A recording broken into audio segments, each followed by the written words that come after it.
ಹಾಂ ದುಡ್ಡು ತಗೋ. ಯಾರಪ್ಪ ನೀನು ಹೀಗೆ ವಿಚಿತ್ರವಾಗಿ ಆಡ್ತೀಯಾ? ದುಡ್ಡು ತಗೋ. ಯಾಕೆ?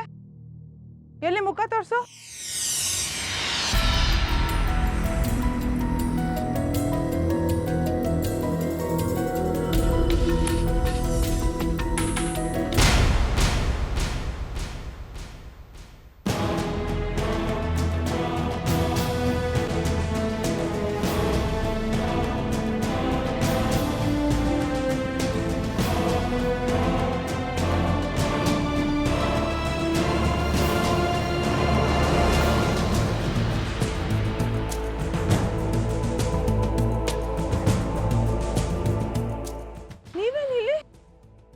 ಮಾಡಿದ ಪಾಪಕ್ಕೆ ಪ್ರಾಯಶ್ಚಿತ ಮಾಡ್ಕೋತಾ ಇದ್ದೀನಿ. ನಿನ್ನೆಯಿಂದ ಎಷ್ಟು ಹುಡುಕ್ತಾ ಇದೀವಿ ಗೊತ್ತಾ ನಿಮ್ಗೆ ನಾವು? ಎಲ್ಲಿ ಹೋಗಿದ್ರಿ ನೀವು? ಅನ್ಯಾಯವಾಗಿ ಅಮ್ಮನ ಆಸ್ತಿ ಪತ್ರನ ನಾನು ಹುಡ್ಕೊಂಡಿದ್ದೆ. ಅದನ್ನ ಅಮ್ಮಂಗೆ ವಾಪಸ್ ಕೊಟ್ಟೆ. ನಿನ್ನಂತ ಹೆಂಡತಿ ಜೊತೆ ಬದುಕೋ ಯೋಗ್ಯತೆ ಇಲ್ಲ ಅಂತ ಡೈವರ್ಸ್ ಕೊಟ್ಟೆ. ಅಪರಾಧಿ ಭಾವ ಏನೋ ಕಮ್ಮಿ ಆಯಿತು, ಆದರೆ ನಾನು ಯಾಕೋ ಒಂಟಿ ಅನ್ನೋ ಭಾವ ತುಂಬ ಕಾಡೋದಕ್ಕೆ ಶುರುವಾಯಿತು. ತುಂಬ ದಿಕ್ಕೆಟ್ಟೆ. ಮನಃಶಾಂತಿಗೋಸ್ಕರ ಸೀದಾ ಮೈಸೂರು ಚಾಮುಂಡಿ ಬೆಟ್ಟಕ್ಕೆ ಹೋದೆ. ಅಮ್ಮನ ಮುಂದೆ ಕಣ್ಣು ಮುಚ್ಕೊಂಡು ಒಬ್ಬನೇ ಕೂತೆ. ಮುಂದೆ ನನ್ನ ಭವಿಷ್ಯ ಏನು ಅಂತ ಯೋಚನೆ ಮಾಡಿದೆ. ಅಮ್ಮನೇ ಮನಸ್ಸಿನಲ್ಲಿ ಬಂದು ಹೇಳಿದಾಗಾಯ್ತು, ನಾನು ಮಾಡಿರೋ ತಪ್ಪಿಗೆ, ಅಸಹ್ಯದ ಕೆಲಸಕ್ಕೆ ಪಶ್ಚಾತ್ತಾಪ ಅಂದರೆ ನನ್ನ ಸೇವೆ ಮಾಡೋ ಮಗನೇ ಅಂತ ಹೇಳ್ದಂಗಾಯ್ತು. ಸೀದಾ ಇಲ್ಲಿಗೆ ಬಂದೆ. ಅಮ್ಮನ ಸೇವೆ ಮಾಡೋ ಈ ಕಾಯಕಕ್ಕೆ ಕೈ ಹಾಕ್ತೆ. ಸದ್ಯ ಜೀವಂತವಾಗಿ ಕ್ಷೇಮವಾಗಿದ್ದೀರಲ್ಲ, ಅಷ್ಟು ಸಾಕು. ಪಾಪಿ ಚಿರಾಯು. ದೇವಸ್ಥಾನದಲ್ಲಿ ದೇವ್ರ ಸೇವೆ ಮಾಡೋ ಪುಣ್ಯ ಸಿಕ್ಕಿದೆ ನಿಮ್ಗೆ. ಇಷ್ಟು ದಿನ ನಾನು ಹೇಳಿದ್ದನ್ನೇ ಸತ್ಯ ಅನ್ಕೊಂಡು ನನ್ನ ಜೊತೆ ಸಂಸಾರ ಮಾಡಿದೆ. ನಾನು ಹೇಳಿದ ಎಲ್ಲ ಸುಳ್ಳುಗಳೇ ನಂಬ್ಕೊಂಡೆ. ನಿನ್ನಂಥ ಒಳ್ಳೆ ಹೆಂಡತಿಗೆ ನನ್ನಂಥ ಗಂಡ ಸಿಗಬಾರ್ದು. ಹೆಂಡತಿ ಅಂತೀರಾ? ಡೈವೋರ್ಸ್ ಪೇಪರ್ಸ್ ಕೊಟ್ಟಿದ್ದೀರಾ? ಇನ್ನು ಮುಂದೇನಾದ್ರೂ ಚೆನ್ನಾಗಿರ್ಲಿ ಅಂತ. ಇನ್ ಮುಂದೆ ಸುಖ ದುಃಖ ಏನೇ ಇದ್ರು ನಿಮ್ ಜೊತೆನೆ. ಡೈವೋರ್ಸ್ ಪೇಪರ್ಸ್ ಕೈ ಕೊಡೋ ಬದಲು ಬಾ ಹೇಗಾದ್ರೂ ನೀನ್ ಸಾಕ್ತೀನಿ ಅಂತ ಕರ್ಕೊಂಡು ಹೋಗ್ಬೋದಿತ್ತಲ್ಲ. ಈಗ್ಲೂ ಒಂದ್ ಮಾತು ಹೇಳಿ, ಹುಟ್ಟು ಬಟ್ಟೆಯಲ್ಲಿ ನಿಮ್ ಜೊತೆಲಿ ಬರಕ್ಕೆ ನಾನು ರೆಡಿ. ಬೇಡ ಕಲಾ, ಬೇಡ. ನನ್ನಂಥ ಪಾಪಿಷ್ಟನ ಜೊತೆ ಬಂದು ನಿನ್ನ ಸುಂದರವಾದ ಜೀವನ ಯಾಕೆ ಹಾಳು ಮಾಡ್ಕೋತೀಯ? ಇಲ್ಲಿಂದ ಹೊರಟ್ಬಿಡು ಹೇಳ್ತೀನಿ. ಪ್ಲೀಸ್ ಹೋಗು ಇಲ್ಲಿಂದ. ಯಾಕೆ ಹೋಗ್ಬೇಕು? ನಾನು ಇಲ್ಲಿಂದ ಹೋಗೋದಿಲ್ಲ. ಕೂಗಬೇಡ ಕಲಾ, ಅಕ್ಕಪಕ್ಕ ಭಕ್ತಾದಿಗಳು ಬರ್ತಾ ಇರ್ತಾರೆ. ನನಗಂತೂ ಮಾನ ಮರ್ಯಾದೆ ಏನು ಇಲ್ಲದೆ ಬದುಕ್ತವಳು. ನೀನು ಮರ್ಯಾದಸ್ಥ ಕುಟುಂಬದಿಂದ ಬಂದವಳು.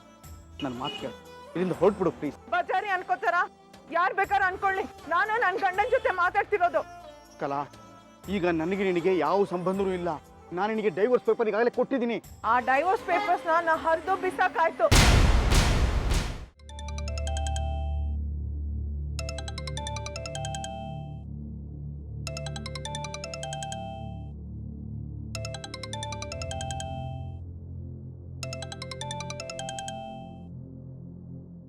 ಹೇಳಿ ಬೇಬಿ ಅವರ. ಸುನೀಲ್, ಹರಿಯಣ್ಣ ಸಿಕ್ಬಿಟ್ರು.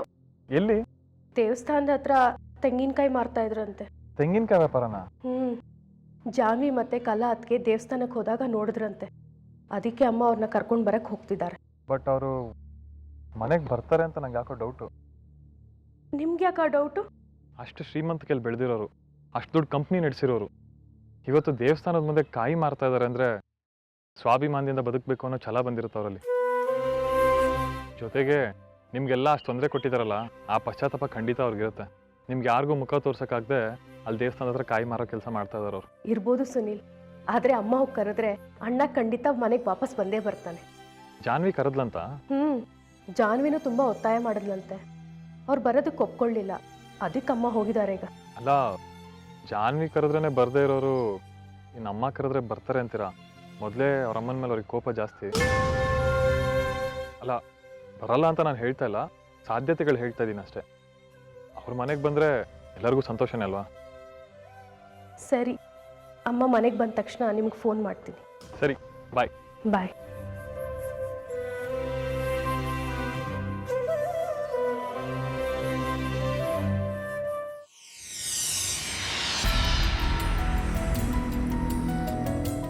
ಜಾನ್ವಿ, ಅಜ್ಜಿ ಅವರಿಬ್ಬರು ಎಲ್ಲಿದ್ದಾರೆ? ಅಲ್ಲಿದ್ದಾರೆ. ಏನು ಹರಿ ತೆಂಗಿನಕಾಯಿ ಮಾಡ್ತಿದ್ದಾನ? ನಾನು ನಂಬಕ್ಕೆ ಆಗ್ತಿಲ್ಲ ಜಾನ್ವಿ. ನನಗೂ ಮುಂಚೆ ನಂಬಿಕೆ ಬರಲಿಲ್ಲ. ಕಣ್ಣಾರೆ ನೋಡಿದ್ಮೇಲೆ ನಿಮಗೆ ಹೇಳಿದ್ದು. ಅವರಿಬ್ಬರು ಇನ್ನೂ ಅಲ್ಲೇ ಇದ್ದಾರಾ? ಹ್ಞೂ ಅಜ್ಜಿ, ನಾವೇನು ಎಲ್ಲ ಇಲ್ಲೇ ನಿಂತ್ಕೊಂಡು ಮಾತಾಡ್ತಿದ್ದೀವಿ. ಬನ್ನಿ.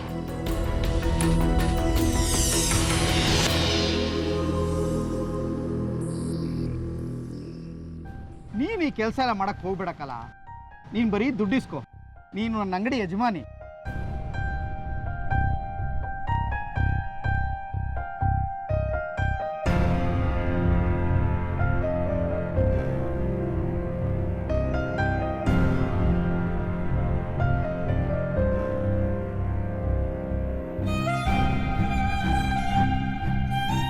ಅತ್ತೆ ಯಾವಾಗ ಬಂದ್ರಿ?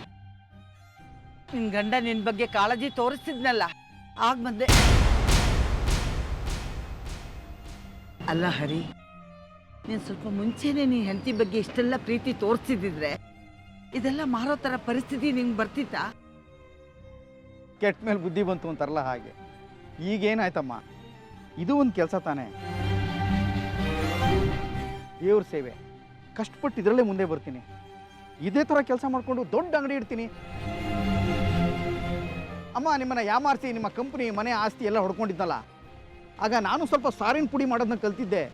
ನಾನು ಆ ವ್ಯಾಪಾರದಲ್ಲಿ ಯಾಕೆ ಮುಂದೆ ಬರಬಾರ್ದು ಅಂತ ಯೋಚನೆನೂ ಮಾಡಿದೆ.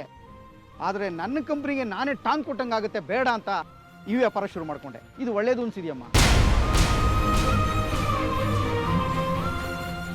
ಮತ್ತೆ ಇವ್ರು ತುಂಬಾ ಬದಲಾಗಿದ್ದಾರೆ. ಮುಂಚಿನ ಥರ ಇಲ್ಲ. ನೀವು ಅಷ್ಟೇ ಹಳೇದನ್ನೆಲ್ಲ ಮರೆತು.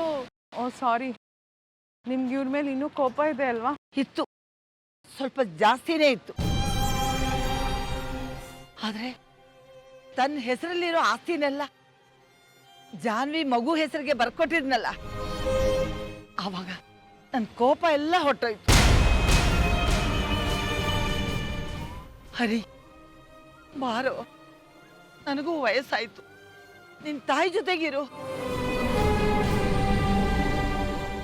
ನನ್ನ ಮನಸ್ಸಿಗೂ ಸಮಾಧಾನ ಆಗುತ್ತೆ ಕಣೋ. ರೀ ಬನ್ನಿ, ಅತ್ತೆ ಅಷ್ಟು ಕರಿತಿದ್ದಾರೆ, ಬನ್ನಿ. ಬೇಡಮ್ಮ, ನಾನು ಯಾಕಮ್ಮ? ನಿನ್ನ ನೋಡ್ಕೊಳಕ್ಕೆ ಶ್ರೀನಿಧಿ ಇದ್ದಾನೆ, ಜಾಹ್ನವಿ ಇದ್ದಾಳೆ, ಸಾಕಮ್ಮ. ಮಗನ ಜಾಗ ತುಂಬಕ್ಕಾಗಲ್ಲ. ಗುರು ನನ್ನ ಬಿಟ್ಟೋದ. ಈಗ ನೀನು ಬರ್ಲಿಲ್ಲ ಅಂದ್ರೆ ಹೇಗೋ? ದಯವಿಟ್ಟು ಬಾರೋ. ನೀನು ಹಳೇದೆಲ್ಲ ಮರ್ತಿದೀಯ ತಾನೆ? ಯಾವುದು ನೆನಪಲ್ಲೇ ಇಟ್ಕೊಂಡಿಲ್ಲ. ಮರೆಯೋ ಮಾತು ಎಲ್ಲಿಂದ ಬಂತು? ಹಾಗಲ್ಲಮ್ಮ, ನಿನ್ಗೆ ಯಾವತ್ತೋ ಒಂದ್ ದಿವಸ ಕೋಪ ಬಂದಾಗ ಮತ್ತೆ ಹಳೇದ್ನೆಲ್ಲ ಜ್ಞಾಪಿಸ್ಕೊಂಡು ನನ್ನ ಮತ್ತೆ ಬೈಬಾರ್ದು. ಆಯ್ತಪ್ಪ, ಹಳೆ ವಿಷಯ ಯಾವೂ ತೆಗಿಯಲ್ಲ. ಅಮ್ಮ, ನಿಜ ಹೇಳ್ತಾ ಇದೀಯಾ? ನನ್ನ ಆಣೆಗೂ ನಿಜ ಕಣೋ.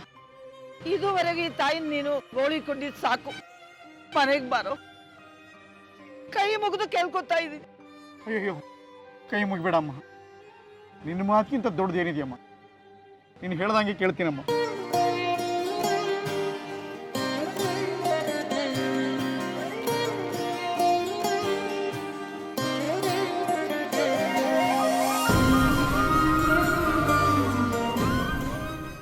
ಮಗ ಹಂಗಾಕ್ಬಿಟ್ರ?